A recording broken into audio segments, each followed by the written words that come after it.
Dövlət Yol Polisi sürücülərə xəbərdarlıq elədi. Cərimələrlə bağlı gələn bu mesaja görə ödəniş eləməyin.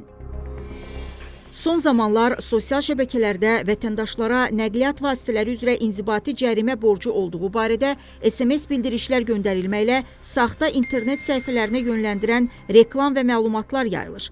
Report xəbər verir ki, bu barədə Baş Dövlət Yol Polisi İdarəsinin müraciətində qeyd olunub. Bildirilib ki, həmin səhifələrdən biri də Asan Pay XSS Az ünvanıdır. Qeyd olunan internet səhifəsinin dövlət qurumları və rəsmi ödəniş sistemləri ilə heç bir əlaqəsi yoxdur. Vətəndaşlardan xahiş olunur ki, bu kimi saxta səhifələrə etibar eləməsin, şəxsi məlumatlarını və bank kartı məlumatlarını belə platformalarda paylaşmasınlar.